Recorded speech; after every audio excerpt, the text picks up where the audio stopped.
Baik, Assalamualaikum warahmatullahi wabarakatuh. Perkenalkan, kami dari kelompok 8 kelas TIFRP 24 PCID yang beranggotakan saya sendiri yaitu Nova Afrizal Irawan.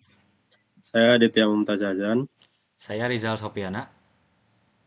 Nah, di sini kami akan membahas yaitu hasil dari tugas besar mata kuliah OAD atau Object Oriented Analysis and Design, yang dimana di sini kami telah menganalisis sistem pada PT KBN Group, yang dimana kami menganalisis aplikasi-aplikasi dan sistem-sistem yang ada dan merancangnya sedemikian rupa. Nah, sebelum kita masuk ke analisis-analisis dan profil-profil, mari kita lihat dulu untuk dokumentasi apa saja sih atau bagaimana sih hingga akhirnya data-data penelitian ini dapat didapat. Yang akhirnya mari kita lanjut ke bagian dokumentasi.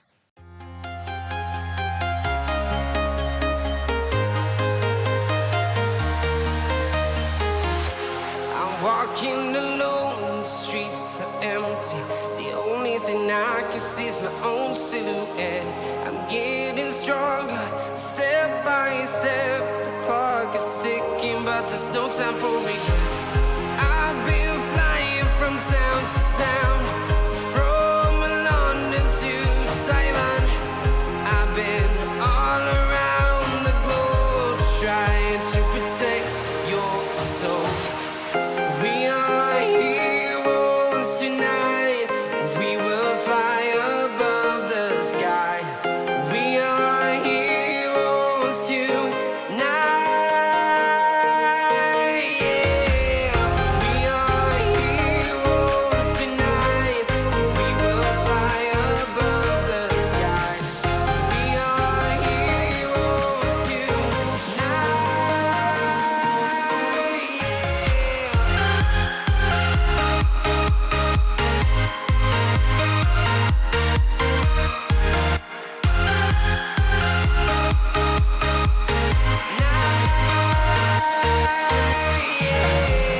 Feel like a dynamite, ready to explode right up in the sky.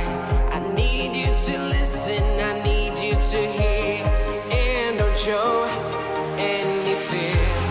I've been flying from town to town, from London to Taiwan.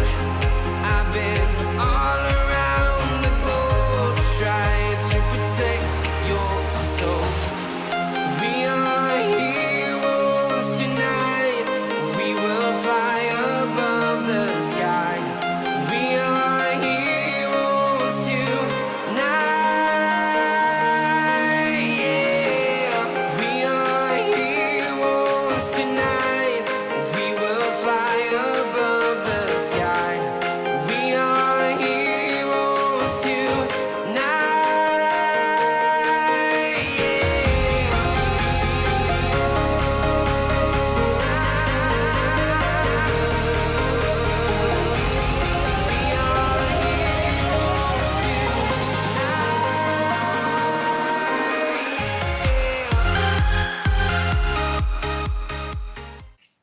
Baik, jadi dari dokumentasi tadi kita dapatkan beberapa informasi. Nah, lalu kita langsung saja ke yang pertama, yaitu yang pertama adalah profil perusahaan. Sebenarnya apa sih PT KBN Group itu? Jadi PT KBN Group itu bergerak khusus di dalam bidang IT, yaitu e-business dan consulting solution. Bisnis ini berfokus kepada jasa pembuatan software untuk berbagai kebutuhan, baik personal maupun bisnis software. Nah, PT KBN Group sendiri ini sudah berdiri sejak 2014 dan sudah menciptakan perubahan di bidang e-government, e-enterprise, omnichannel media monitoring, strategi komunikasi atau kehumasan, dan juga layanan penyedia talenta IT.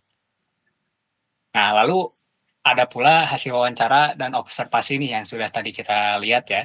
Yang pertama-tama yaitu secara kurang lebih singkatnya, yang pertama sistem si Iteng, yaitu aplikasi yang berjalan di PT KBN Group, itu dibangun menggunakan stack Laravel dan MySQL dengan pembagian peran atau role-based access control yang sangat jelas antara admin keuangan, project manager, staff, dan juga manajer. Nah, sistem ini berfokus pada efisiensi manajerial dengan menghasilkan output krusial berupa laporan progres, laporan cost control, dan juga timesheet. Nah, meskipun alur kerja dasar sudah terstruktur, kelemahan utama sistem saat ini terletak pada penanganan cost control secara manual ketika terjadi revisi atau scope creep. Nah, kurangnya otomatisasi, penyesuaian biaya terhadap effort tambahan membuat proyek rawan mengalami over budget yang tidak terdeteksi secara dini. Selain itu, proses pembaruan tugas harian atau task update oleh staf dirasa masih terlalu kaku dan memakan waktu dari sisi UI UX. Nah, lalu lanjut, apa aja sih sistem yang ada di PT Kabayan? Yaitu di PT Kabayan terdapat sebuah aplikasi internal yang bernama Sihitung. Aplikasi Sihitung ini menjadi penunjang utama dalam pengurusan proyek dan dana di PT Kabayan. Adapun sistem yang terdapat di aplikasi Sihitung yaitu aplikasi atau sistem keuangan, lalu sistem penjadwalan proyek, juga sistem pelaporan dan monitoring, yang dimana sistem keuangan tentunya mengatur anggaran, invoice, mencatat pembayaran, dan memantau arus kas. Lalu penjadwalan proyek mengatur tugas-tugas teknis, penugasan developer, lalu apa saja yang dikerjakan, dan pengevaluasian oleh project manager atau approval. Dan juga sistem pelaporan dan monitoring, yang dimana mengatur laporan analitik proyek, timesheet, dan memberikan peringatan dini untuk mencegah kerugian finansial perusahaan. Nah, selain di ketiga ini juga ada sistem absensi yang tentunya untuk absensi seluruh pegawai yang sebenarnya sudah terintegrasi dengan sistem Sihitung ini. Nah, selanjutnya masuk ke dalam use case diagram yang akan dijelaskan oleh rekan saya. Baik, yang pertama di sini ada use case diagram sistem keuangan. Yang pertama ada aksi input anggaran proyek, mengelola invoice, melihat laporan arus kas, dan mencatat pembayaran. Aksi-aksi tersebut digunakan untuk mengelola data keuangan proyek. Kemudian ada juga aksi untuk input revisi biaya, yang nantinya langsung menjalankan validasi batas anggaran. Yang kedua ada use case diagram penjadwalan proyek. Ada aksi mengelola proyek dan timeline, memberikan tugas, dan melakukan approval progress kerja. Aksi-aksi tersebut digunakan untuk mengelola penjadwalan pengerjaan proyeknya. Kemudian ada juga aksi memperbarui status tugas dan mengunggah bukti pengerjaannya. Bila approval progress kerjanya tidak diterima, bisa meminta revisi juga. Yang ketiga ada use case diagram pelaporan dan monitoring. Ada aksi memantau laporan progress, memantau laporan cost control, memantau timesheet dan produktivitas, dan memberikan final approval, yang di-extend memberikan catatan evaluasi. Yang keempat, ada use case diagram untuk sistem absensi. Ada aksi untuk absensi fisik fingerprint yang dilakukan secara langsung bila berangkat atau datang ke kantor. Kemudian ada juga aksi mengajukan WFH atau cuti, yang di-extend mengunggah surat izin. Kemudian melakukan approval cuti dan WFH, dan memantau laporan kehadiran. Lanjut ke use case skenario sistem yang berjalan. Yang pertama ada use case-nya input anggaran proyek, importance level-nya high, use case type-nya main case.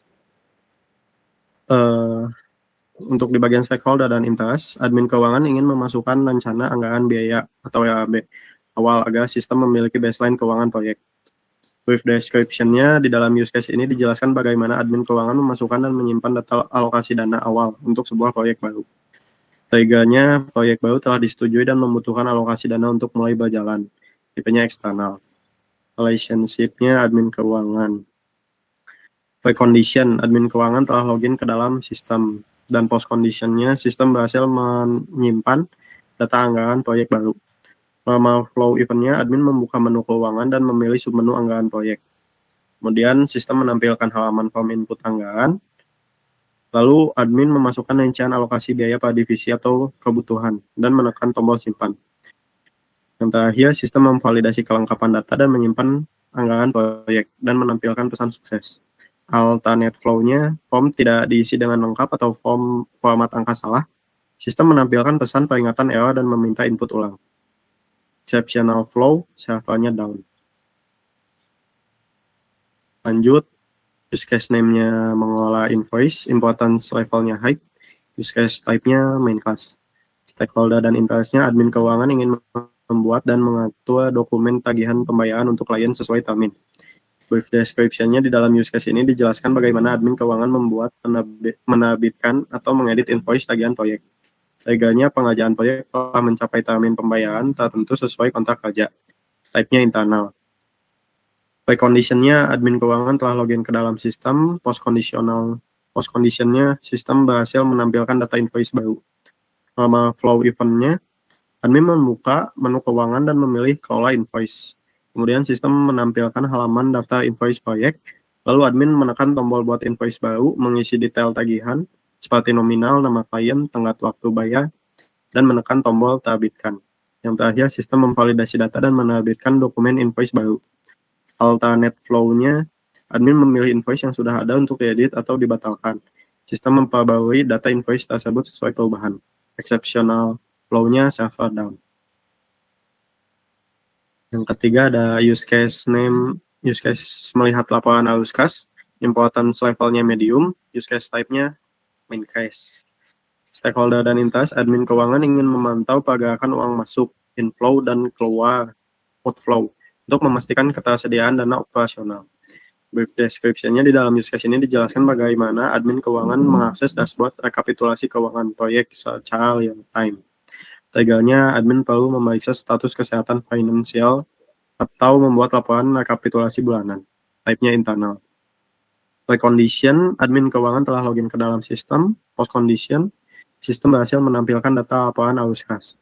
Normal flow of event-nya, admin membuka menu laporan dan memilih laporan arus kas. Kemudian sistem menarik data transaksi terbaru dari database dan menampilkan grafik serta tabel rekapitulasi keuangan. Yang terakhir, admin meninjau data pergerakan kas tersebut.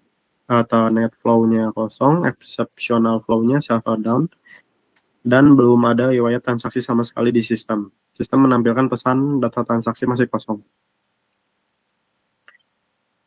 Use case yang ketiga, mencatat pembayaran. Importance level-nya high, use case type-nya main case. Stakeholder dan interest-nya admin keuangan ingin mencatat dana yang masuk dari klien agar status tagihan berubah menjadi lunas. Brief description-nya di dalam use case ini dijelaskan bagaimana proses konfirmasi penerimaan dana ke dalam sistem setelah klien melakukan transfer tagihan. Legalnya, terdapat uang masuk dari klien ke rekening perusahaan sesuai dengan nominal invoice. Type-nya eksternal.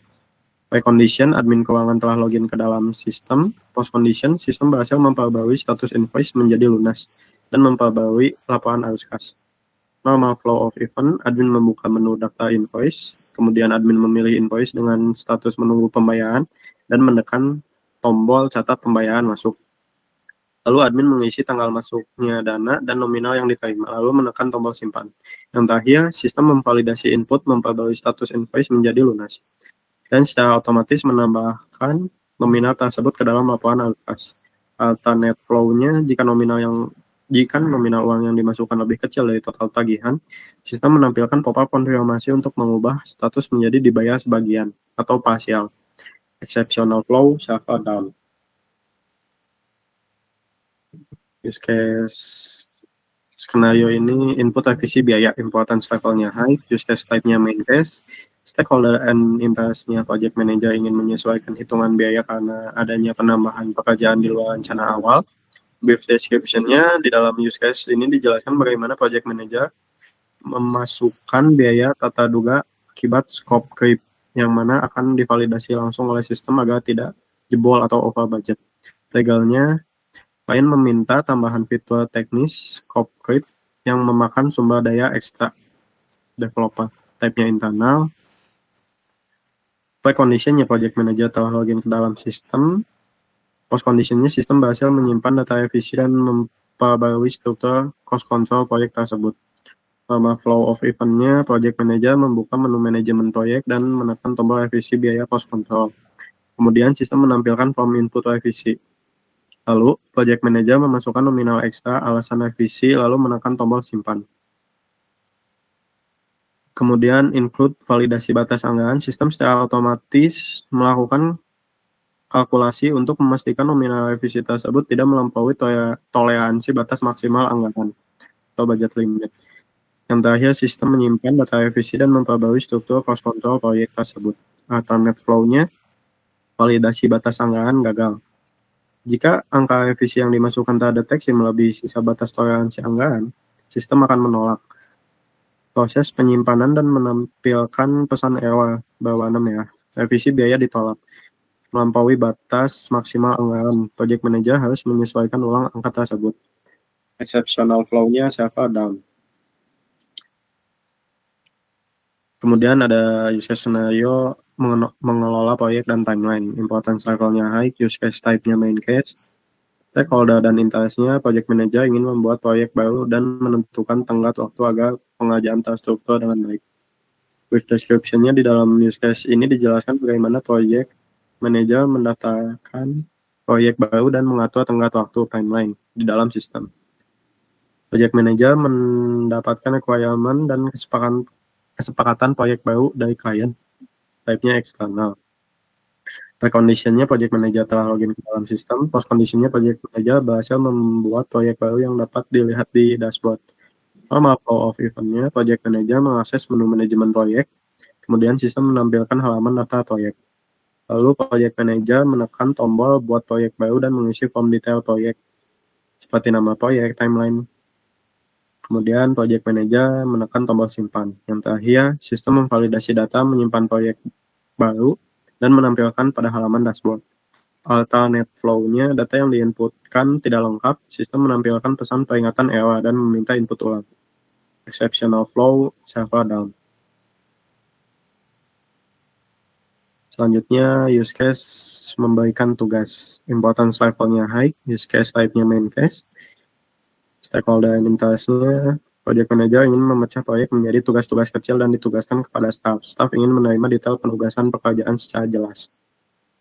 Brief description di dalam use case ini dijelaskan bagaimana project manager membuat rincian pekerjaan dan menetapkannya atau assign kepada staff tertentu. Sehingga proyek baru telah siap untuk didistribusikan ke tim developer, type-nya internal. Precondition, pengguna telah login ke dalam sistem. Post-condition, project manager berhasil membuat tugas baru dan dapat diakses oleh staff. Normal flow of event, project manager memilih proyek dan mengakses menu daftar tugas. Kemudian sistem menampilkan daftar tugas yang sudah ada jika ada.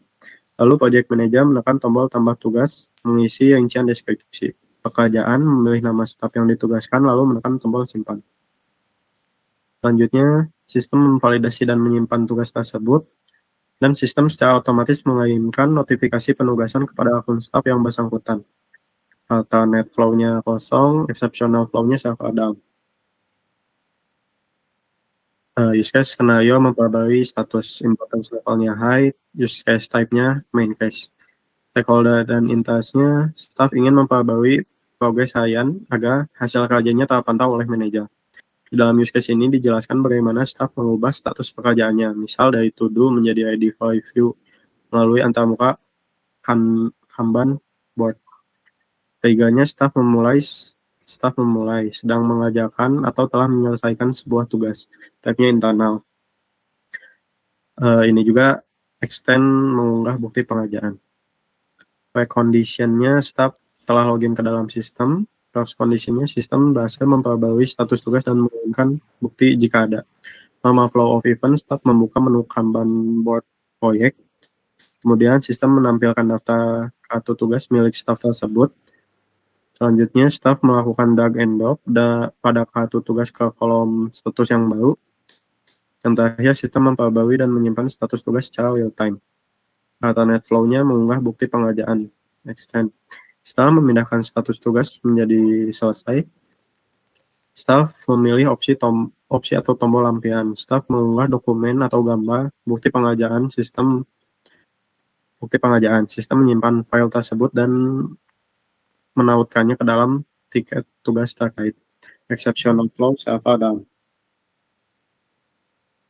Use case name-nya melakukan approval progres kerja, importance levelnya high, use case type-nya main case. Stakeholder and interest, project ingin memverifikasi dan menyetujui hasil kerja dari staff. Di dalam use case ini dijelaskan bagaimana project manager mengevaluasi tugas yang telah diklaim selesai oleh staff untuk kemudian diverifikasi. Sehingga terdapat tugas dengan status ready for review yang dipindahkan oleh staff. type-nya internal. Relation-nya extend meminta revisi. Precondition-nya pengguna telah login ke dalam sistem. Post condition-nya sistem berhasil memperbarui status tugas dan mengirimkan revisi jika ada. Normal flow of event, project manager membuka daftar tugas dengan status ID for review. Kemudian sistem menampilkan detail pengerjaan beserta file bukti pengerjaan jika dilampirkan.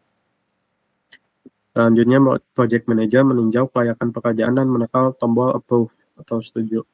Selanjutnya, sistem mengubah status akhir tugas menjadi done, dan secara otomatis memperbarui kalkulasi persentase progres proyek secara keseluruhan. Alternate flow-nya meminta revisi yang extend. Jika hasil pekerjaan divalidasi dan ditemukan bug atau tidak sesuai spesifikasi, project manager menekan tombol reject atau revisi. Project manager memasukkan catatan evaluasi, lalu sistem mengembalikan status tugas menjadi in progress dan mengirimkan notifikasi perbaikan kepada staff. Exceptional flow, server down. Kemudian use case scenario memantau lapangan progress, importance level height, use case type-nya main case, stakeholder dan interest-nya, manajer ingin mengetahui sejauh mana proyek telah berjalan secara persentase keseluruhan, dan project manager ingin memantau progress agar jadwal pengerjaan sesuai dengan timeline. Brief description-nya di dalam use case ini dijelaskan bagaimana pengguna tingkat atas mengakses dan melihat visualisasi persentase penyelesaian tugas teknis dari proyek yang sedang dikerjakan. Teganya, pengguna ingin mengevaluasi kemajuan pengerjaan proyek mingguan atau bulanan. Type-nya internal. Precondition, pengguna telah login ke dalam sistem. Post condition, sistem berhasil menampilkan data rekapitulasi progres proyek terkini kepada pengguna. Normal flow of event, pengguna membuka menu laporan proyek. Kemudian sistem menampilkan data proyek yang sedang aktif. Lalu pengguna memilih salah satu proyek. Selanjutnya, sistem memuat dan menampilkan dashboard yang memuat grafik dan presentasi laporan progres pengerjaan tugas. Yang terakhir, pengguna meninjau data progres tersebut. Alternate flow-nya kosong, exceptional flow-nya gagal memuat grafik visualisasi karena gangguan koneksi database atau server down. Selanjutnya, use case skenario memantau laporan cost control. Importance level-nya high, use case type-nya main case, stakeholder and interest-nya, manager dan project manager ingin memastikan pengerjaan proyek tidak mengalami over budget. Dan admin keuangan ingin mencocokkan lapangan sistem dengan arus kas real perusahaan. Dalam use case ini dijelaskan bagaimana pengguna memantau perbandingan antara rencana anggaran awal dengan biaya yang sudah direalisasikan atau dikeluarkan secara real time. Triggernya, pengguna ingin memastikan kesehatan finansial proyek. Type-nya internal. Precondition, pengguna telah login ke dalam sistem. Post condition, pengguna berhasil melihat perbandingan antara anggaran dan pengelolaan proyek. Normal flow of event, pengguna membuka menu laporan proyek dan memilih tab cost control. Kemudian sistem menarik data dari sistem keuangan dan membandingkannya dengan progres penugasan. Selanjutnya, sistem menampilkan tabel dan indikator warna kesehatan financial proyek atau anggaran awal versus biaya berjalan. Yang terakhir, pengguna meninjau rincian biaya pengeluaran tersebut.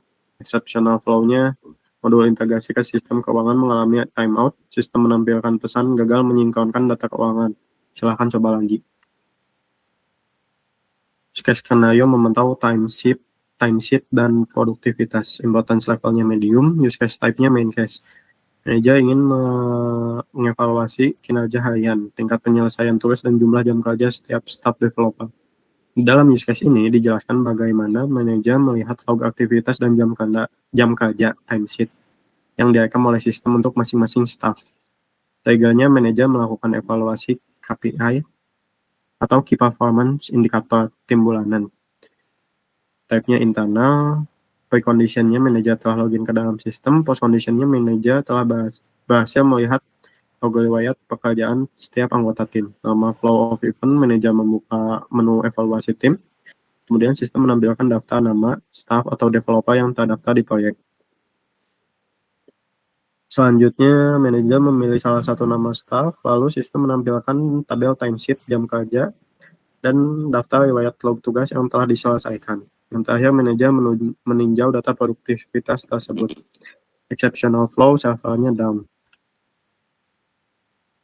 Use case skenario memberikan final approval. Importance level-nya high, use case type-nya main case, Stakeholder dan interest-nya, manajer ingin menyetujui seluruh laporan akhir agar status proyek dapat ditutup secara resmi. Dalam diskusi ini dijelaskan bagaimana manajer sebagai pemegang otoritas tertinggi memberikan persetujuan mutlak atas penyelesaian sebuah proyek. Teganya proyek telah mencapai 100% pada timeline dan laporan keuangan telah seimbang. Type-nya internal. Relationship extend memberikan catatan evaluasi.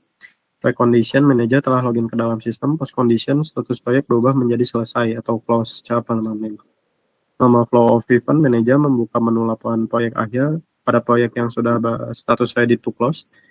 Kemudian sistem menampilkan ringkasan eksekutif seperti progress, cost control, dan laporan akhir. Lalu manajer menekan tombol final approval atau setujui proyek selesai.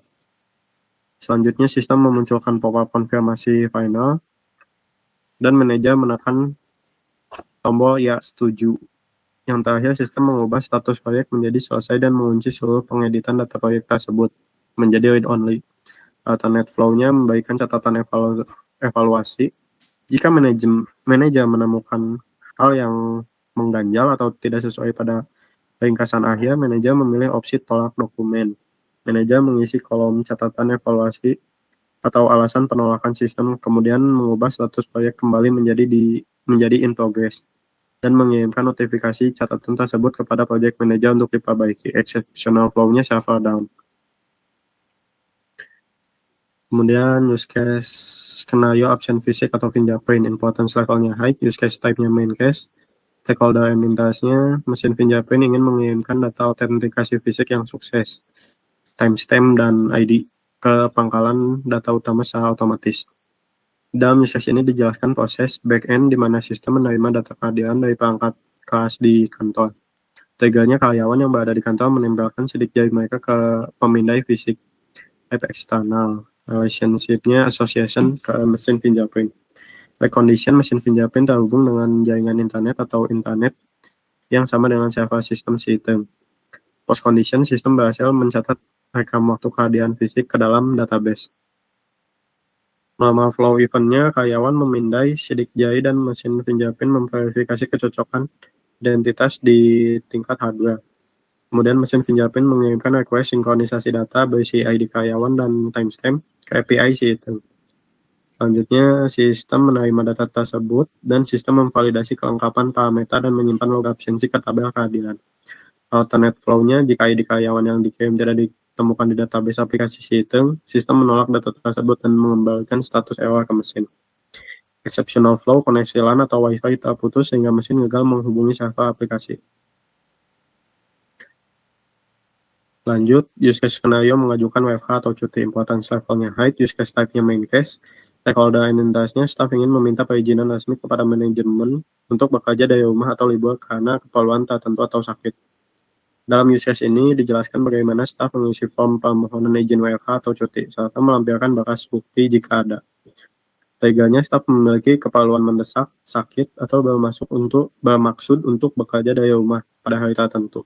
Type-nya internal, relationship association-nya staff, extend mengunggah surat izin. Pre-condition, staff telah login ke dalam sistem. Post-condition, sistem berhasil menyimpan permohonan izin dengan status menunggu approval. Normal flow of event-nya, staff membuka menu pengajuan izin, kemudian sistem menampilkan riwayat perizinan dan tombol buat pengujian baru. Staff menekan tombol tersebut dan mengisi detail pada form seperti jenis izinnya WFH atau cuti, tentang tanggal dan deskripsi alasan. Staff menekan tombol submit dan sistem memvalidasi kelengkapan data, menyimpan pengajuan dan mengirimkan notifikasi ke akun manajer. Alternate flow-nya mengunggah surat izin. Jika staf memilih jenis izin cuti sakit, sistem secara otomatis memunculkan tombol upload dokumen. Staf mengunggah foto atau berkas surat keterangan dokter. Saat staf menekan submit, sistem menautkan berkas tersebut bersama data pengajuan. Exceptional flow-nya server down. Selanjutnya, use case skenario melakukan approval cuti dan WFH. Importance levelnya high, use case type-nya main case. Stakeholder dan interest-nya, manajer ingin meninjau dan mengambil keputusan terhadap permohonan izin jawaban agar pembagian tugas operasional tetap terkendali. Di dalam use case ini dijelaskan bagaimana manajer melihat daftar antrean permohonan memvalidasinya dan membagikan persetujuan atau penolakan. Teganya tak dapat data pengajuan perizinan baru dari staf yang masuk ke dashboard manajer. Precondition manajer telah login ke dalam sistem dengan hak akses manajerial. Post conditionnya status permohonan izin berubah dari menunggu approval menjadi disetujui atau ditolak.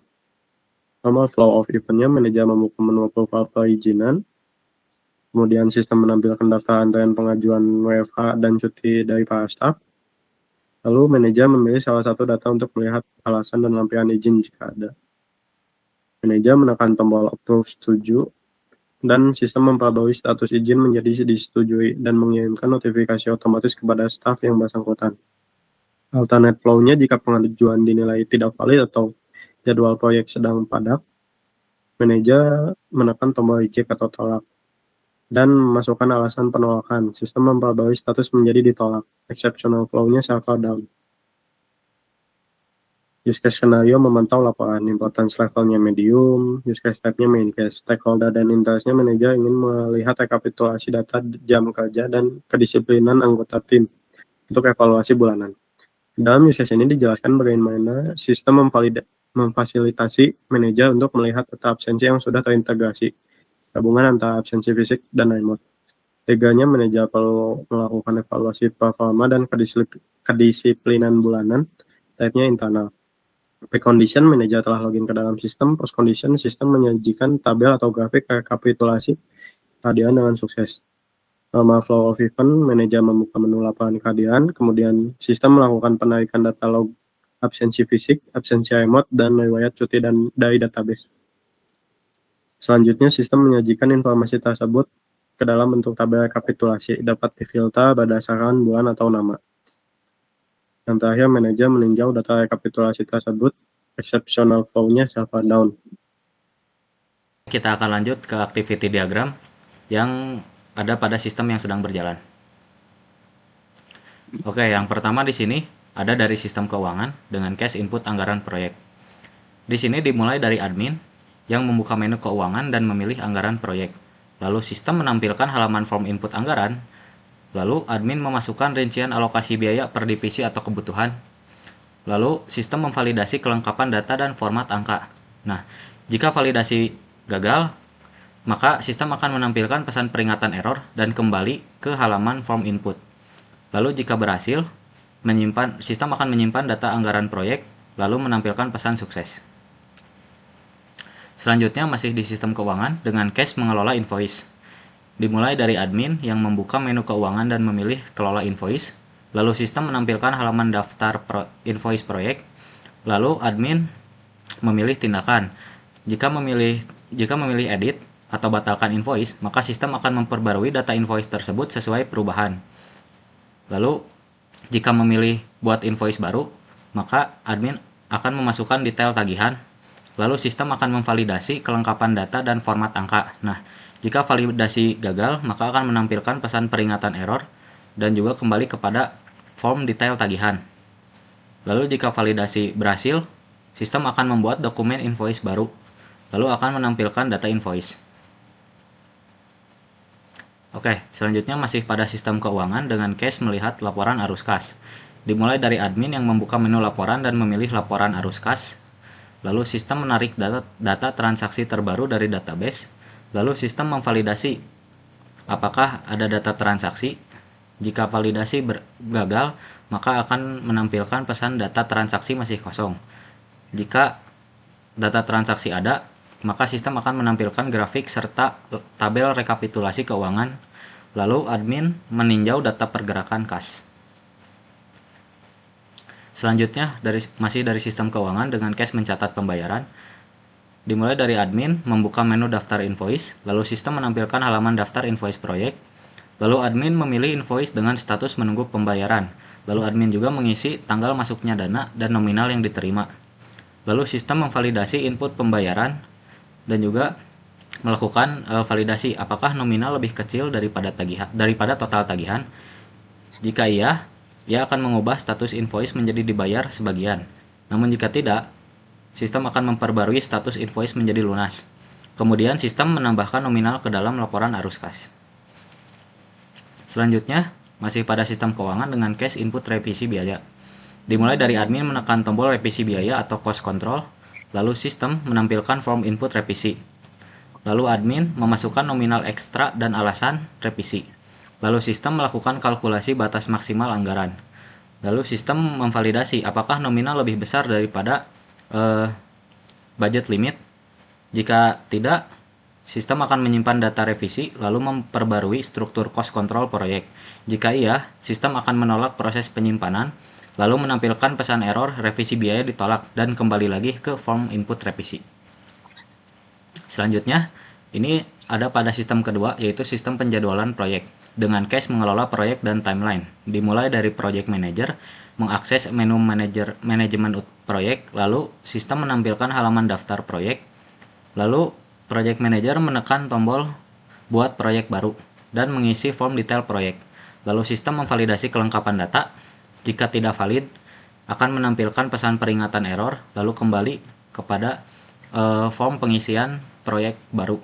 Jika data valid, sistem akan menyimpan proyek baru, lalu menampilkannya pada halaman dashboard. Selanjutnya masih pada sistem penjadwalan proyek dengan case memberikan tugas. Dimulai dari project manager, memilih dan mengakses menu daftar tugas, lalu sistem menampilkan daftar tugas yang sudah ada jika ada. Lalu project manager menekan tombol tambah tugas dan mengisi deskripsi dan nama staf. Lalu sistem memvalidasi dan menyimpan data tugas, kemudian mengirimkan notifikasi kepada staf bersangkutan. Nah, staf akan akan menerima notifikasi yang tadi dikirimkan oleh sistem.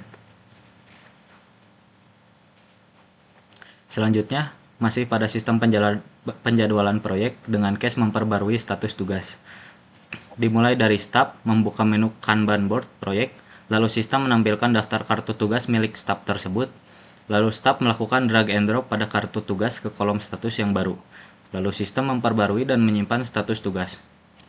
Kemudian, sistem memvalidasi apakah ingin mengupload bukti dari pembaruan atau penyimpanan tugas baru tersebut. Jika tidak, maka akan menampilkan pesan sukses atau langsung ke tahap akhir. Jika iya, maka staf akan memilih opsi lampiran dan mengunggah bukti pengerjaan. Lalu sistem menyimpan file dan menautkan ke tugas terkait, lalu menampilkan pesan sukses. Nah, selanjutnya masih pada sistem penjadwalan proyek dengan case melakukan approval progres kerja.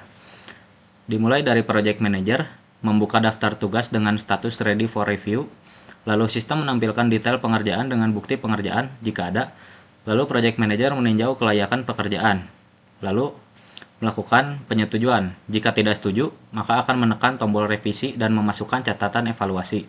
Jika setuju, akan menekan tombol approve atau setuju.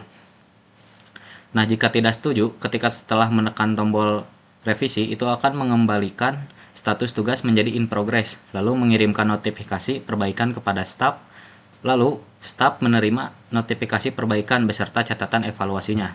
Nah, jika setuju, setelah menekan tombol, maka sistem akan mengubah status akhir tugas menjadi done, lalu memperbarui kalkulasi persentase progres keseluruhan proyek. Selanjutnya, pada sistem ketiga yaitu sistem laporan dan monitoring. Dengan case memantau laporan progres, dimulai dari manajer atau project manager yang membuka menu laporan proyek, lalu sistem menampilkan daftar proyek yang sedang aktif. Lalu manajer atau project manager memilih salah satu proyek. Lalu sistem memuat data untuk grafik dan persentase laporan progres. Lalu sistem menampilkan dashboard yang memuat grafik dan persentase progres. Lalu manajer atau project manager meninjau data progres tersebut. Selanjutnya, masih pada sistem laporan dan monitoring dengan case memantau laporan cost control. Dimulai dari manajer atau project manager atau admin yang membuka menu laporan proyek dan memilih tab cost control, lalu sistem menarik data dari sistem keuangan, lalu sistem membandingkan keuangan dengan progres penugasan, lalu menampilkan tabel dan indikator warna kesehatan finansial proyek. Lalu manajer atau project manager atau admin meninjau rincian biaya pengeluaran tersebut. Selanjutnya masih pada sistem laporan dan monitoring dengan case memantau timesheet dan produktivitas. Dimulai dari manajer yang membuka menu evaluasi tim, lalu sistem menampilkan daftar nama staf atau developer yang terdaftar di proyek, Lalu manajer memilih salah satu nama staf, lalu sistem menampilkan tabel timesheet atau jam kerja dan daftar riwayat log tugas yang telah diselesaikan. Lalu manajer meninjau data produktivitas tersebut. Masih pada sistem pelaporan dan monitoring dengan case memberikan final approval. Dimulai dari manajer yang membuka menu laporan proyek akhir pada proyek berstatus ready to close. Lalu sistem menampilkan ringkasan eksekutif berupa progres, cost control, dan laporan akhir. Lalu manajer meninjau kelayakan proyek. Kemudian jika manajer menyetujui, maka akan menekan tombol final approval. Lalu sistem mengubah status proyek menjadi selesai atau close. Lalu sistem mengunci pengeditan data proyek tersebut menjadi read only. Namun ketika manajer tidak menyetujuinya, maka akan menekan tombol tolak dan memasukkan catatan evaluasi. Lalu sistem mengubah status proyek kembali menjadi in progress. Lalu sistem mengirimkan notifikasi catatan kepada project manager. Nah, project manager di sini menerima notifikasi perbaikan beserta catatan evaluasi. Oke, selanjutnya pada sistem keempat yaitu sistem absensi dengan case absensi fisik atau fingerprint. Dimulai dari staf yang memindai sidik jari, lalu mesin fingerprint memverifikasi kecocokan identitas di tingkat hardware. Nah, mesin fingerprint memvalidasi terkait koneksi. Jika tidak ada koneksi, maka akan gagal menghubungi server aplikasi dan juga menampilkan pesan error. Namun jika ada koneksi, maka akan menampilkan pesan peringatan kok error, Wan? Oh, saya Oke, terus baik. lanjut. Kejadian dinya no sistem ya. Oke. Selanjutnya ada sistem absensi yaitu sistem keempat dengan case absensi fisik atau fingerprint. Dimulai dari staf yaitu memindai sidik jari, kemudian mesin fingerprint memverifikasi kecocokan identitas di tingkat hardware. Kemudian mesin melakukan pengecekan koneksi. Jika tidak ada koneksi, maka mesin akan gagal menghubungi server aplikasi dan juga menampilkan pesan error. Jika ada koneksi, mesin akan menampilkan pesan absensi sudah berhasil. Lalu sistem menerima data sinkronisasi, lalu memvalidasi kelengkapan data. Jika data staf ada di database, maka menyimpan log absensi dan juga menampilkan pesan sukses. Namun jika tidak ada data staf di database, maka akan menolak data tersebut dan menampilkan pesan error. Selanjutnya masih pada sistem absensi dengan case mengajukan WFH atau cuti. Dimulai dari staf yang membuka menu pengajuan izin, lalu sistem menampilkan riwayat izin, lalu staf menekan tombol buat pengajuan, lalu staf juga apakah akan melampirkan bukti. Jika tidak melampirkan bukti, maka akan langsung menekan tombol submit. Namun jika akan melampirkan bukti, maka dia akan mengunggah terlebih dahulu foto atau berkas bukti, kemudian menekan tombol submit. Nah, setelah menekan tombol submit, sistem akan memvalidasi kelengkapan data, lalu menyimpan pengajuan dengan status menunggu approval, lalu mengirimkan notifikasi ke manajer. Nah, manajer akan menerima notifikasi perizinan tersebut. Kemudian, masih pada sistem absensi dengan case melakukan approval cuti dan WFH, yang dimulai dari manajer, yaitu membuka menu approval izin, lalu sistem menampilkan daftar pengajuan WFH dan cuti, lalu manajer melihat salah satu data dan lihat rinciannya. Nah, apakah sudah di-approve oleh manajer? Apakah manajer akan meng-approve? Jika manajer akan meng-approve, dia akan melakukan klik tombol approve. Lalu sistem memperbarui status izin jadi disetujui dan juga mengirimkan notifikasi kepada staf.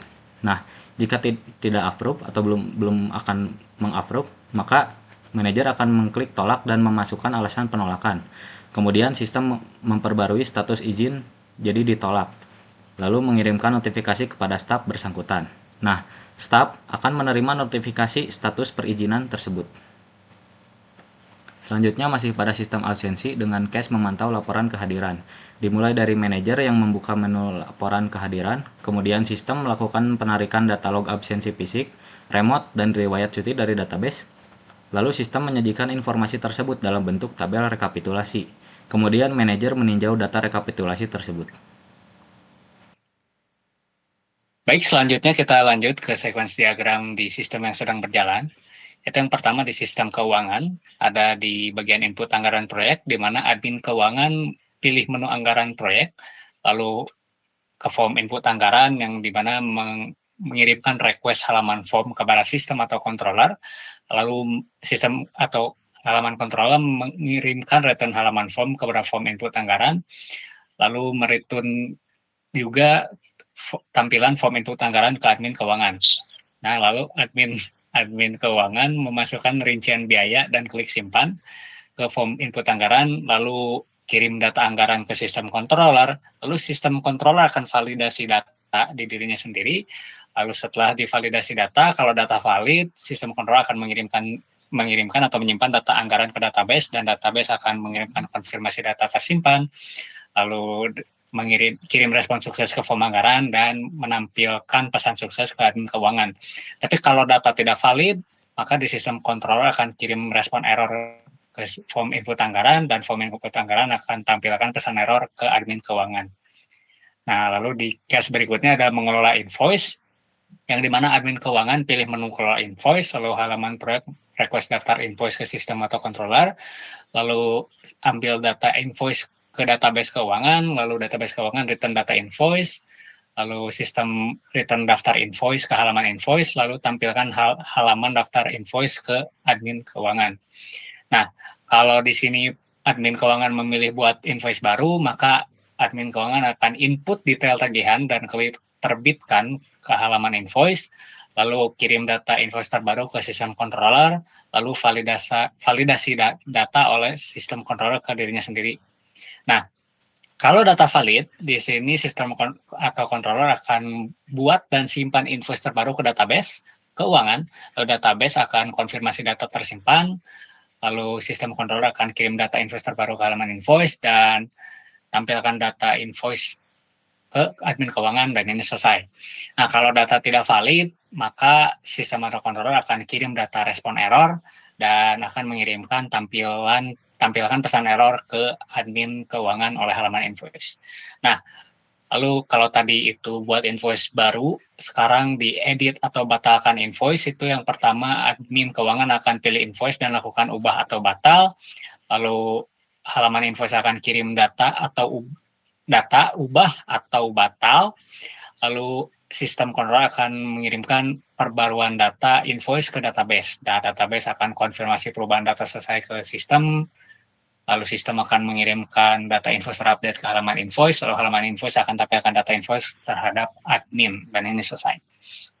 Nah, selanjutnya ada melihat laporan arus kas, di mana admin akan pilih menu laporan arus kas, lalu halaman laporan arus kas akan request data arus kas ke sistem atau controller, lalu ambil data transaksi terbaru dari database keuangan, lalu database akan return data transaksi terbaru. Nah, sistem di sini akan evaluasi adanya data transaksi.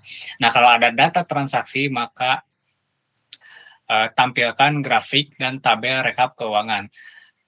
Dan juga di sini user akan meninjau data pergerakan kas. Nah, kalau tidak ada, maka return data kosong oleh sistem ke halaman laporan arus kas, dan tampilkan pesan data kosong ke admin keuangan.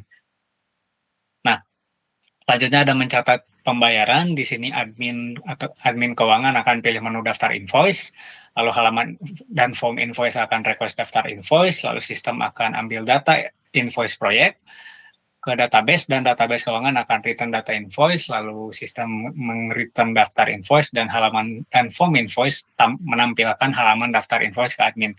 Nah, di sini admin pilih invoice status menunggu pembayaran dan klik catat pembayaran. Lalu halaman form di sini akan tampilkan form input pembayaran, dan di sini admin akan isi tanggal, nominal dana, dan klik simpan. Nah, di sini halaman invoice akan dikirim data pembayaran ke controller, dan controller akan validasi. Nah, kalau nominal lebih kecil dari total tagihan, maka sistem akan mengirimkan respon status parsial, dan form akan tampilkan konfirmasi dibayar sebagian kepada admin. Lalu admin di sini bisa klik tombol konfirmasi, lalu halaman form invoice kirim konfirmasi, dan sistem controller mengubah status invoice jadi dibayar sebagian ke database, dan database mengirimkan status terupdate. Nah, kalau nominal itu lebih besar atau sama dengan total tagihan, maka sistem akan mengubah status invoice jadi lunas, dan database akan mengirimkan status terupdate. Nah, di sini setelah itu sistem akan menambahkan nominal ke dalam laporan arus kas dan database akan konfirmasi transaksi tersimpan lalu kirim respon sukses ke form invoice dan form invoice akan tampilkan pesan sukses ke admin. Nah, lalu selanjutnya ada input revisi biaya yang dimana admin keuangan klik revisi biaya atau cost control, lalu halaman laporan arus kepada halaman laporan arus kas, lalu halaman laporan arus kas request form revisi ke sistem controller dan sistem controller return atau mengirimkan komponen form. Dan komponen form tadi akan dimunculkan di admin keuangan untuk info revisi. Nah, di sini admin keuangan akan input nominal dan alasan dan klik simpan, lalu halaman laporan arus kas kirim data revisi dan sistem controller melakukan kalkulasi dan validasi batas anggaran. Nah, kalau nominal lebih besar dari budget limit, maka sistem controller akan return respon error dan lalu mengirimkan tampilan pesan error revisi ditolak ke admin keuangan. Nah, kalau nominalnya itu lebih kecil dari budget limit, maka sistem atau controller akan menyimpan data revisi ke database keuangan, lalu database keuangan akan konfirmasi data tersimpan dan return respon sukses dan tampilkan pesan sukses. Nah, selanjutnya ada mengelola sistem berikutnya yaitu sistem penjadwalan.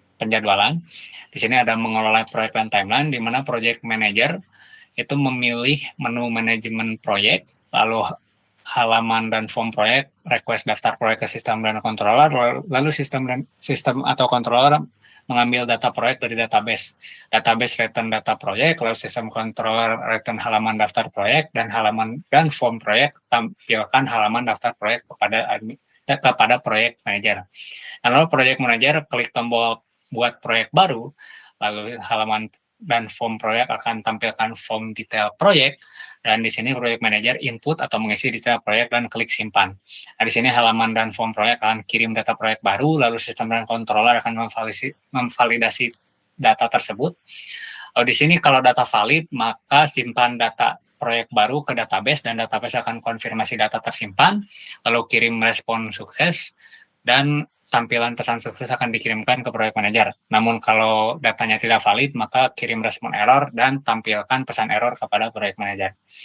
Nah, selanjutnya ada memberikan tugas. Yang pertama-tama di sini ada untuk bagian proyek manager, ya, di mana proyek manager pilih menu daftar tugas, lalu request daftar tugas proyek ke sistem dan controller, lalu ambil data tugas ke database, dan di mana database akan mengirimkan data tugas, lalu return halaman daftar tugas, dan menampilkannya halaman daftar tugas ke proyek manager.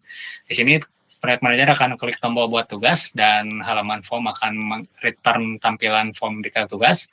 Setelah itu proyek manager akan input detail tugas dan klik simpan. Nah, di sini form akan mengirimkan data tugas baru ke sistem atau controller, dan sistem atau controller akan validasi data, dan setelah data divalidasi, simpan data tugas baru ke database proyek. Dan database akan konfirmasi data tersimpan, lalu kirim respon sukses, dan tampilkan pesan sukses dan update halaman ke proyek manager. Nah, sekarang di bagian untuk staff-nya, di mana database proyek akan return data penugasan, lalu sistem akan return halaman daftar tugas, dan halaman dan form tugas akan tampilkan notifikasi penugasan baru ke staff. Nah, lalu di sini ada bagian memperbarui status tugas yang dimana dilakukan oleh staff akan yang dimulai dengan klik menu Kanban board. Lalu halaman Kanban board akan merequest daftar kartu tugas ke sistem. Lalu sistem akan ambil data tugas berdasarkan staff ID ke database. Lalu database akan return data tugas, lalu return halaman Kanban, dan tampilkan daftar kartu tugas milik staff.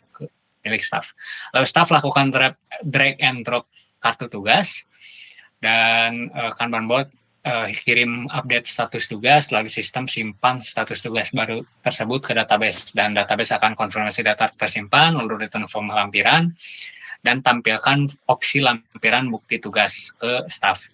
Nah, kalau staff memilih unggah bukti, maka staff akan pilih opsi lampiran dan unggah bukti. Lalu di sini akan kirim file dan bukti pengerjaan ke sistem dan controller, lalu simpan dan file dan update tugas ke database. Nah, di sini database akan konfirmasi bukti disimpan, lalu return respon sukses, dan tampilkan pesan sukses ke staff. Nah, tapi kalau staff tidak memilih untuk tidak mengunggah bukti, maka staff langsung saja pilih opsi done, dan di sini halaman Kanban board akan kirim status done ke sistem atau controller, lalu di sini langsung return respon sukses tanpa kembali mengubah database, dan di sini status sukses akan dilihat oleh staff. Nah, selanjutnya ada melakukan approval progres kerja. Di sini dilakukan oleh project manager terlebih dahulu, yaitu pertama-tama pilih tugas status ready for review, lalu halaman approval akan request detail pengerjaan, lalu sistem akan mengambil data dari detail pengerjaan dari database. Lalu database akan return data pengerjaan, lalu return halaman pengerjaan, dan ditampilkan halaman detail pengerjaan ke project manager.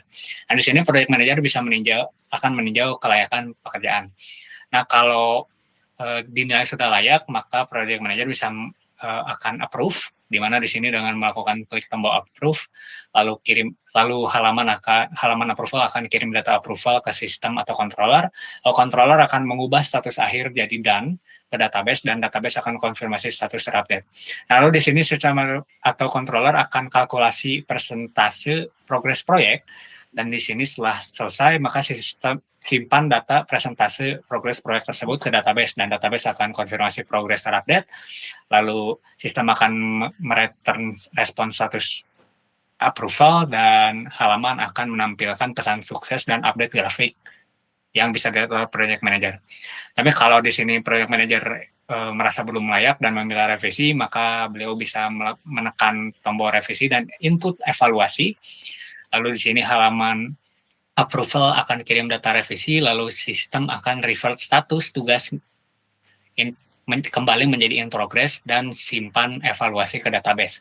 Di sini database akan konfirmasi data revisi sudah disimpan, lalu controller akan kirim respon sukses, dan halaman akan tampilkan pesan kirim revisi sukses ke project manager. Nah, di sini untuk di bagian staff, kalau yang tadi revisi, di mana database proyek akan return data minta evaluasi atau revisi, lalu sistem controller akan return halaman evaluasi atau revisi, dan halaman approval akan menampilkan notifikasi minta revisi kepada staff. Nah, selanjutnya ada sistem laporan dan monitoring sistem berjalan. Yang pertama ada memantau laporan progres, di mana di sini bisa dilakukan pengguna, yang dimana penggunanya bisa manajer atau PM atau project manager, yang dimana pertama-tama pilih menu laporan proyek, lalu halaman laporan akan request daftar proyek, lalu sistem akan ambil data proyek dari database. Lalu database akan return data proyek, lalu sistem akan return halaman daftar proyek, dan halaman laporan akan tampilkan halaman daftar proyek ke project manager atau manager. Nah, di sini pengguna bisa pilih detail progres proyek, lalu halaman laporan akan request data progres proyek ke sistem, lalu sistem akan ambil data rekapitulasi progres ke database, dan database akan mengirimkan data rekapitulasi. Nah, di sini sistem akan proses data menjadi grafik, yang setelah menjadi grafik, maka return data presentasi tadi yang sudah diubah menjadi grafik, dan akhirnya halaman laporan akan tampilkan grafik dan presentasi progres. Nah, di sini project manager atau manager atau pengguna ya bisa meninjau data progres tersebut. Nah, selanjutnya ada memantau laporan cost control, di mana di sini bisa dilakukan oleh pengguna, ya, di mana penggunanya adalah manajer, lalu PM atau project manager, dan admin keuangan. Di sini pertama-tama pilih menu cost control, lalu halaman cost control, lalu request data cost control ke sistem, lalu ambil data pengeluaran ke database keuangan yang ada di sistem keuangan. Lalu database keuangan akan return data petugas, lalu setelah ambil data keuangan, maka sistem akan mengambil data progres proyek di database proyek, lalu database proyek return data progres proyek, dan setelah itu sistem akan membandingkan data dari kedua sistem tadi atau kedua database tadi, yang dimana data keuangan dengan progres proyek. Setelah itu sistem akan return data tabel dan indikator kesehatan finansial ke halaman cost control, lalu halaman cost control akan tampilkan tabel indikator kesehatan finansial, yang dimana di sini akan ditinjau rincian biaya pengeluarannya oleh pengguna. Nah, setelah itu ada memantau timesheet dan produktivitas, di mana dilakukan oleh manajer. Yang pertama-tama pilih menu evaluasi tim, lalu halaman evaluasi tim akan request daftar staff proyek ke sistem ke sistem dan controller, lalu ambil data staff dari database. Database di sini akan return data staff, lalu return halaman daftar staff, dan halaman evaluasi sistem akan tampilkan halaman daftar staff. Nah, setelah ke manajer. Nah, setelah itu manajer pilih salah satu staff, lalu halaman evaluasi tim di sini akan request data timesheet dan log tugas ke sistem, lalu sistem akan ambil data jam kerja dan riwayat log tugas staff terkait ke database proyek. Di sini database akan return data timesheet dan log, lalu sistem akan memproses data rekapitulasi timesheet dan produktivitas. Setelah itu akan dikirimkan ke halaman evaluasi dan ditampilkan ke manajer, dan manajer bisa meninjau data produktivitas. Nah, terakhir di sistem laporan dan monitoring, yang pertama-tama ada manajer terlebih dahulu, di mana manajer akan pilih proyek status ready to close, lalu halaman final approval akan request ringkasan proyek, dan sistem atau controller akan ambil data progress cost control dan laporan akhir ke database proyek. Lalu return data ringkasan proyek dari database, lalu return halaman ringkasan dan tampilkan ringkasan progress cost control dan laporan akhir ke manajer. Nah, manajer di sini meninjau kelayakan proyek. Kalau manajer merasa layak, maka manajer bisa approve dengan klik tombol final approve, lalu halaman final approve akan tampilkan konfirmasi final, dan manajer akan klik konfirmasi. Di sini halaman final approval akan kirim konfirmasi finishing, lalu sistem dan controller akan mengubah status proyek jadi selesai ke database, lalu database akan konfirmasi status terupdate, lalu sistem akan kunci proyek, mengubahnya menjadi read only, dan database akan konfirmasi data proyek dikunci. Setelah itu sistem akan mengirimkan respon status finishing proyek, dan halaman final approve akan tampilkan pesan sukses dan proyek jadi read only. Tapi kalau manajer merasa proyeknya belum layak, manajer bisa menolak dengan klik tombol tolak dan input revisi dan input evaluasi. Di sini halaman akan kirim data penolakan, lalu sistem akan revert atau mengubah kembali status proyek menjadi in progress dan simpan evaluasi ke database. Dan database akan konfirmasi data penolakan disimpan, lalu kirim respon data finishing, dan tampilkan pesan proyek kembali berjalan ke manajer. Nah, di sini kalau ditolak, maka lanjut ke bagian staff, di mana database proyek akan return data minta evaluasi, lalu sistem akan mengirimkan return halaman evaluasi, dan halaman final approve akan tampilkan notifikasi minta evaluasi ke staff. Nah, selanjutnya ada sistem absensi sistem berjalan. Pertama-tama ada absensi fisik atau fingerprint, di mana di sini staff akan pindai sidik jari atau fingerprint, lalu mesin fingerprint akan verifikasi data fingerprint. Nah, kalau tidak ada koneksi atau sedang error Wi-Fi gitu, maka akan ada log koneksi error di mesin fingerprint dan tampilkan pesan error koneksi ke staff. Tapi kalau ada koneksi, maka mesin fingerprint akan kirim data absensi ke sistem, lalu sistem akan validasi data, dan sistem akan cek ketersediaan data staff ke database, lalu database akan return data staff. Nah, kalau tidak ada data staff di database, maka sistem akan menolak data absensi, lalu return respon error, dan tampilkan pesan error atau staff invalid ke staff. Nah, tapi kalau ada data, maka sistem akan menyimpan log absensi ke database, dan database akan konfirmasi log tersimpan, lalu return respon sukses, dan tampilkan pesan sukses ke staff. Nah, selanjutnya ada mengajukan WFH atau cuti. Pertama-tama di staff, yaitu pilih menu pengajuan izin, lalu halaman dan form pengajuan izin akan request data riwayat izin, lalu sistem akan ambil data izin berdasarkan ID, lalu database akan return data riwayat ID, lalu return halaman riwayat ID, dan tampilkan riwayat izin ke staff. Lalu staff akan klik tombol buat pengajuan baru, lalu halaman akan tampilkan form detail pengajuan, dan staff akan input detail pengajuan. Di sini juga bisa mengirimkan bukti, dan kalau staff mengirimkan bukti, maka unggah foto atau berkas bukti ke halaman dan form pengajuan izin.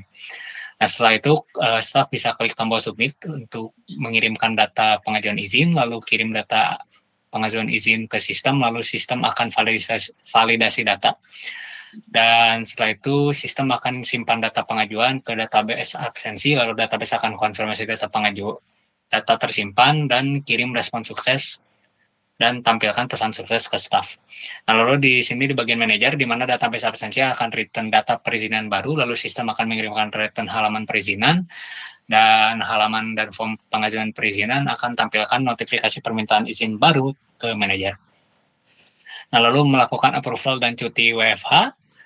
Yang pertama-tama di sini ada manajer, di mana akses menu approval perizinan, lalu halaman approval perizinan akan request daftar pengajuan, lalu sistem akan ambil data pengajuan dengan status menunggu approval ke database. Lalu database akan return data daftar pengajuan, lalu return daftar pengajuan, dan tampilkan daftar pengajuan ke manajer. Lalu manajer di sini pilih salah satu pengajuan, lalu halaman akan request detail pengajuan, dan sistem akan ambil data detail pengajuan ke database.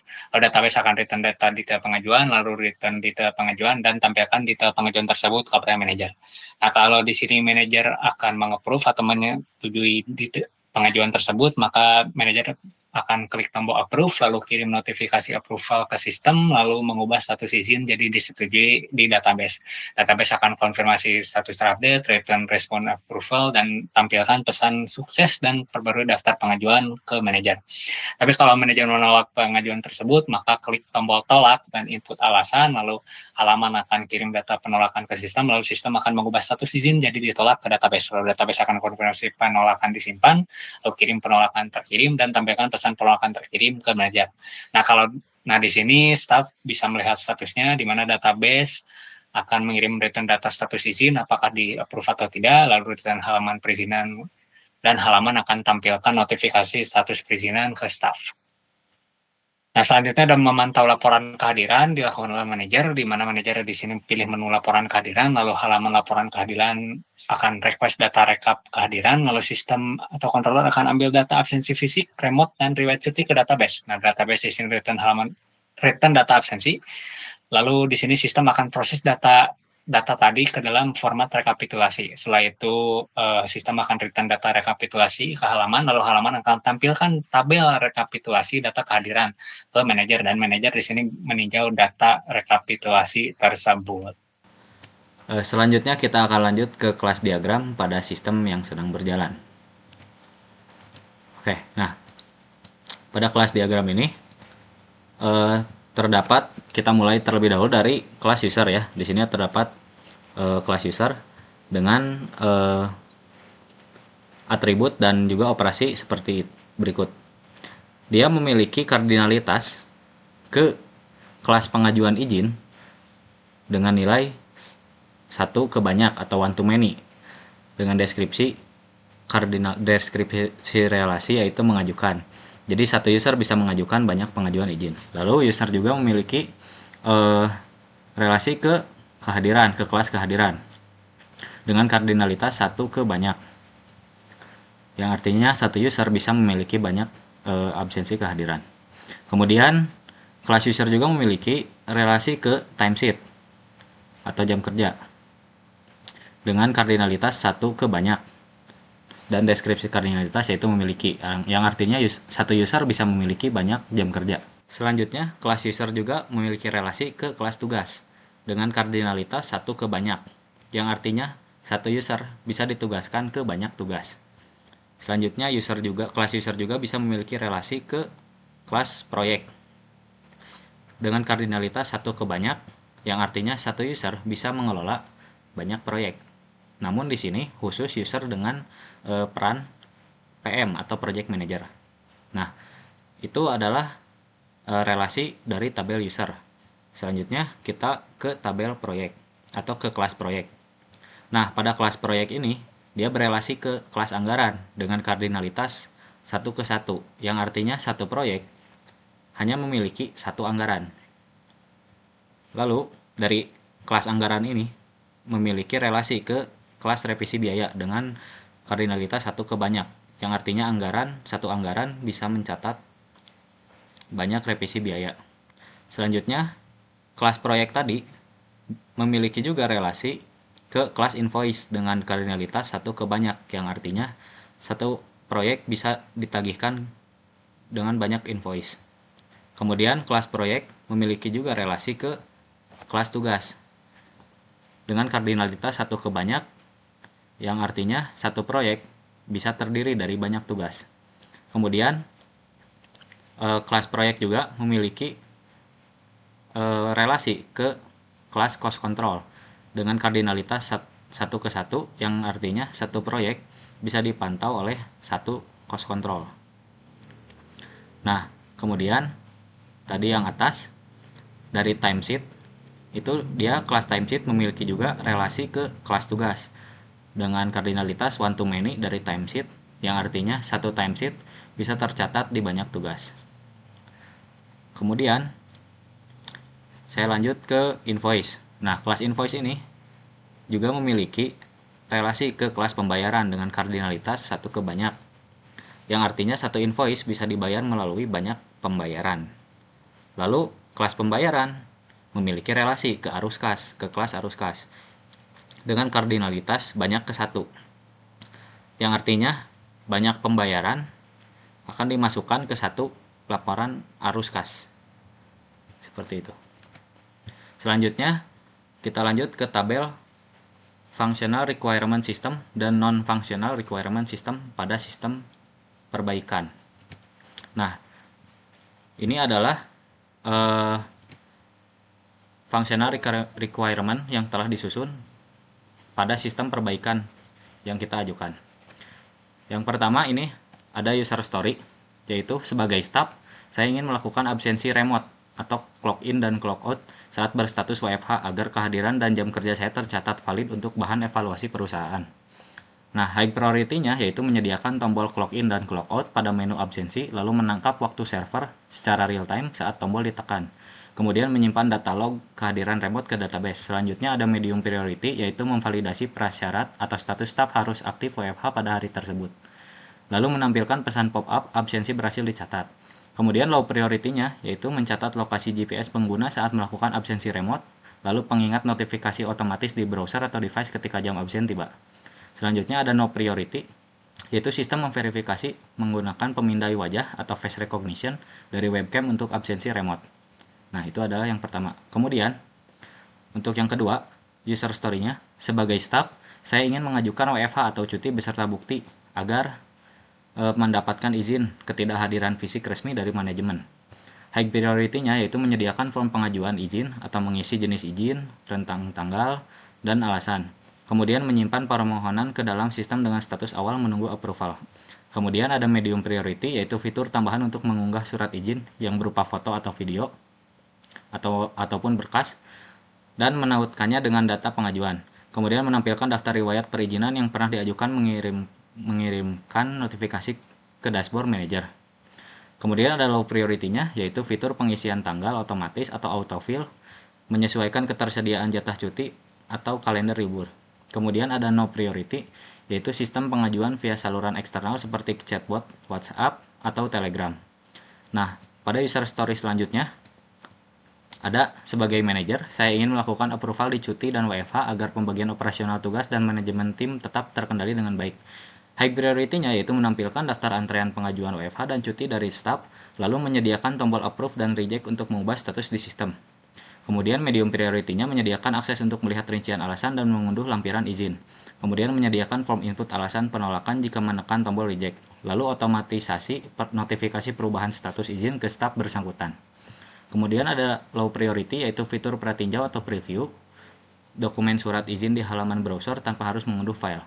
Kemudian ada no priority, yaitu sistem auto approve tanpa campur tangan dan evaluasi manual dari manajer. Nah, pada user story selanjutnya ada sebagai manajer, saya ingin memantau laporan kehadiran harian maupun bulanan agar dapat mengevaluasi kedisiplinan dan jam kerja tim secara akurat, baik WFO maupun WFH.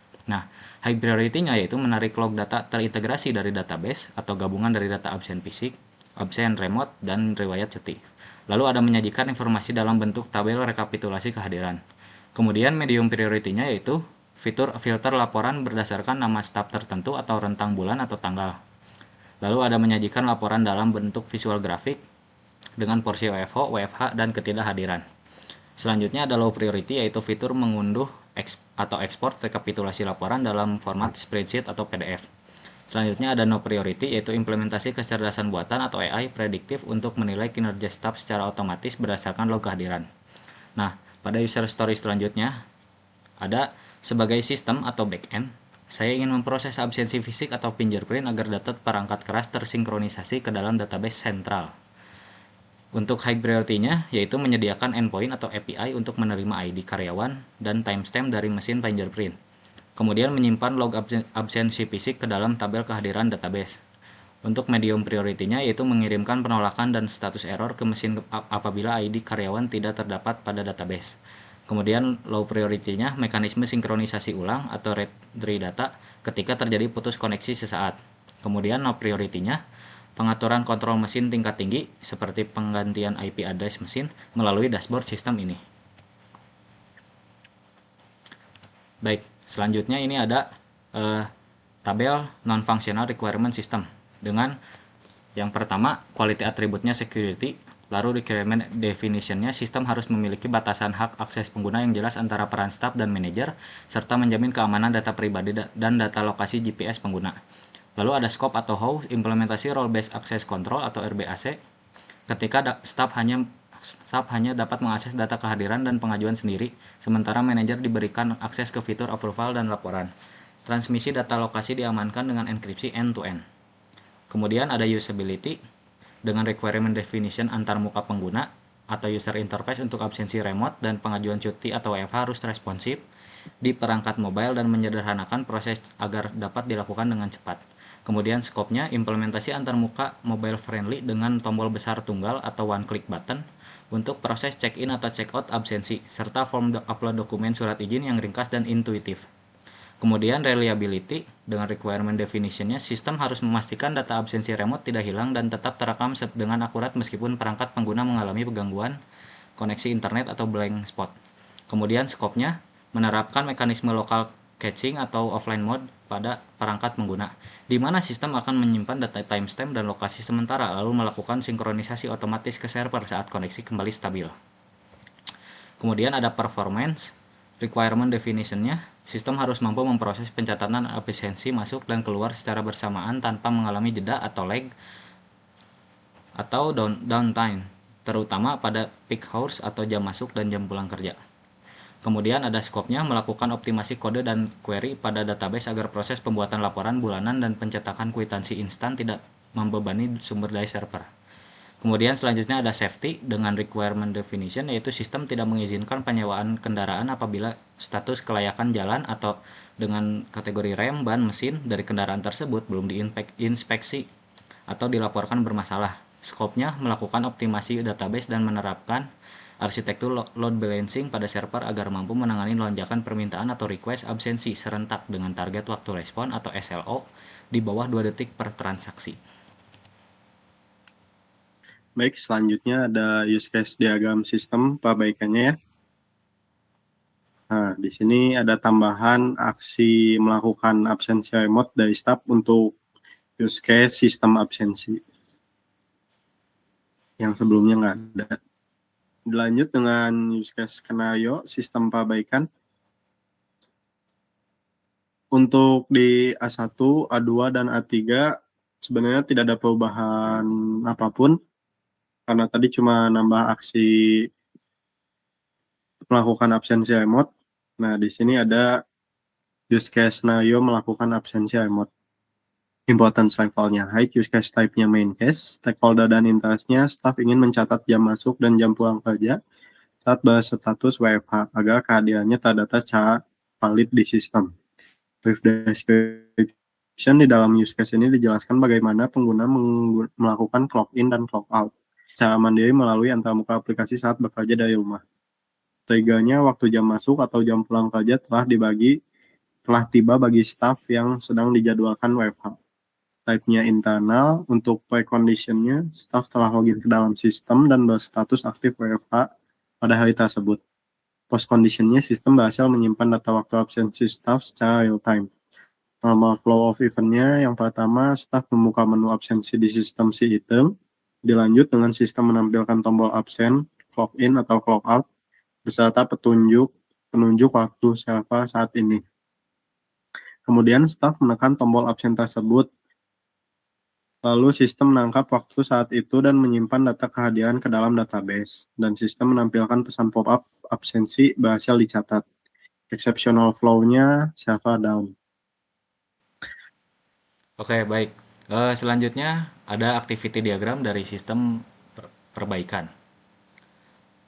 Untuk activity diagram case yang lain, yang sebelumnya yang telah dibahas itu masih sama, tidak ada perubahan. Namun di sini saya membuatkan case yang baru, yaitu case melakukan absensi remote.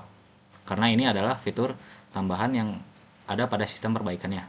Dimulai dari staf yang membuka menu absensi, kemudian sistem menampilkan tombol clock in atau clock out beserta waktu saat ini, kemudian staf menekan tombol sesuai aksi, lalu sistem menangkap waktu dan menyimpan data kehadiran, kemudian menampilkan pesan absensi sukses. Nah, lanjut di sini ada sequence diagram sistem perbaikan. Dan sama seperti tadi ya, untuk bagian absensi fisik fingerprint, mengajukan WFH cuti, lalu melakukan approval cuti, dan memantau laporan kehadiran masih sama seperti tadi, tapi ada satu tambahan, yaitu melakukan absensi remote, yang dimana dilakukan oleh staff, di mana staff memilih menu absensi remote. Kalau staff tentunya sudah berstatus WFH, halaman absensi remote akan request halaman absensi ke sistem atau controller, lalu sistem akan menangkap waktu server saat ini agar ya staff tidak bisa ngotak-ngatik, lalu sistem akan return halaman absen plus waktu server, lalu tampilkan tombol clock in atau clock out sesuai dengan waktu staff membuka aplikasi atau membuka web dengan waktu server saat ini. Lalu staff akan klik tombol absen sesuai aksi, lalu halaman akan dikirim data absensi dan server dan sistem akan simpan data absensi ke database. Lalu database akan return data absensi disimpan, lalu return respon absensi sukses, dan halaman absensi remote akan tampilkan pesan absen berhasil ke staff. Baik, selanjutnya pada kelas diagram di sistem perbaikan. Mungkin karena kita tadi menambahkan absensi remote, jadi untuk kelas diagram ini tidak ada perubahan sama sekali karena untuk absensi remote masih menggunakan skema dari kelas absen ini yang masih seperti sebelumnya.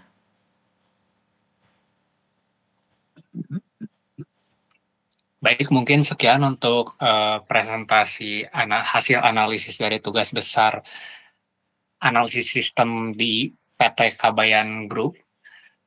Kami berharap analisis ini dapat membantu penonton sekalian dan tentunya menambah ilmu untuk kami juga.